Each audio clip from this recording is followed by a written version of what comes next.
How are you doing? Thank you and welcome to this fourth episode of our discussion. Today, we'll be talking about how do you communicate effectively in your plan to your audience.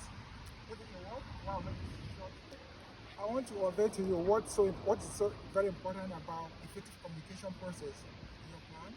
Why it's so important to you? I want to ask you, have a team you're working with? You have a business team, group of people you are working with? How do you communicate with them? How do you know whether they understood your vision, your plans, and your purpose of your business? So that is why it's very important for you to understand how to communicate to your team to ensure that everyone in your team understood what you are planning and how you can execute your plan. This is very essential because you cannot assume that what you have in your mind, your team member also know it. I want to ask you a question.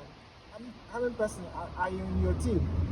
And how many person that if you can ask questions, you should read your mind, what you have in your mind, what you intend to do in the next 2-3 years.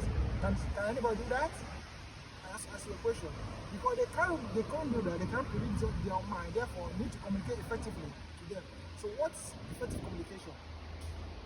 Okay? Effective communication is talking about how do you convey your goals to your audience. We have different audience.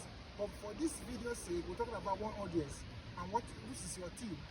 Right here, we have your team, we have your clients. But focusing on your team, which is the first people who want to understand what you're saying to the public. So you need to understand, you want to make them understand what they need to know about your plans. What your long-term plan, short-term plan, mid-term plan. It should be well clear and communicate to them effectively. And how do you communicate to them? That's another question. How do you communicate this plan to your audience, to your team? You can communicate to them by what? By ensuring that you keep effective discussion, you discuss every step you're going to take, you convey to them every step by step, you give them opportunity for them to add their view and for them to contribute as well. Because they are a team member, they need to contribute to your business plan, to your career plan, to that project. So you need to give your team member opportunity for them to contribute. And when they contribute their mind, when you've already reached out the step, when they have contributed what they need to put in the table, then you as a leader, then you're able to put everything together, then harmonize it, then you will arrive on one particular point or projection for that project, and that is how you can move in strategic plan. This is just for a team communication process. The next video will talk about your client, which is the more diversified aspect of our discussion, talking about how do you communicate this point to your clients.